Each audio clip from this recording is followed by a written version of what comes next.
हाय, पारुल है। आज बस ऐसी किसी से बात हो रही थी और उसमें ये टॉपिक आया and I thought of why shouldn't I record it for anybody who might need it. तो होता क्या है कि हम सोचते हैं हमारे अंदर की सैडनेस कोई और आके उसको ख़त्म कर सकता है। किसी और की प्रेजेंस से हमारे अंदर जो भी वैक्यूम है या what ever emptiness is that can be pulled it out. पर ऐसा होता नहीं है। आपके अंदर की सैडनेस या आपके अंदर का वैक्यूम, वो वॉइड आपको ही भरना पड़ेगा। कोई और बंदा उसको फिल कर ही नहीं सकता, कोई और आके उसको कम कर ही नहीं सकता है। That is your primary responsibility. It is you who will have to decide कि आप जो हैं पूरी तरह से उकता चुके हैं कि नहीं, आप पूरी तरह से एफ़र्ट्स डालने के लिए रेडी हैं कि नहीं। और जब आप रेडी होंगे, जब आप एफ़र्ट्स डालेंगे, तभी आप उसको भर पाएंगे अंदर से। किसी की भी प्रेजेंस, किसी का बहुत अच्छा इंटेंशन हो आपके लिए, कोई डिवाइन इंटरवेंशन से आपकी ज़िंदगी में भी आया हो, या आपको लगता हो कि जो है आपने कुछ भी एफर्ट्स नहीं किया to earn their presence, but still if you end up being such good souls, तो वो सारी चीज़ें भी आपके का वो काम नहीं कर सकती। In other words, love can not save you. You will have to go ahead and save yourself. और कभी भी जब भी हम किसी रिलेशनशिप में होते हैं या हम किसी बंदे से मिलते हैं, तो we all have a rough edges.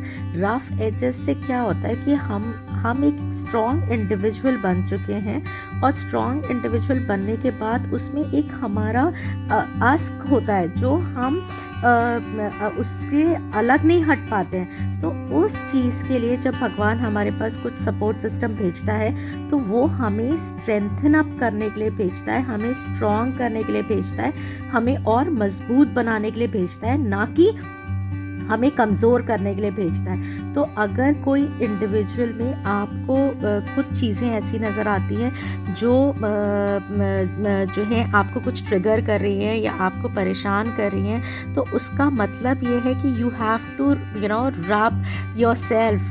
वो आपको अपने आप को और स्मूथन करने के लिए भगवान अपॉर्चुनिटी दे रहा है। वो एक जो it is not that you will have to lean into that person, it is that you will have to learn to be more independent। आपको किसी का सपोर्ट इसलिए नहीं मिलता कि आप जाके उस पे ही सब चीज़ें छोड़ दें कि भाई अब तो मेरी नैया तूने ही पार लगानी है। No, it is not happening. आपको अपनी नैया खुद ही पार लगानी पड़ेगी। It is just that you will have somebody who will be there to help you to see you sail through. तो ये चीज़ जो है बहुत इम्पॉर्टेंट और बहुत बहुत मतलब आप जब ज़िंदगी जी लेते हैं तब आपको ये चीज़ समझ में आती है।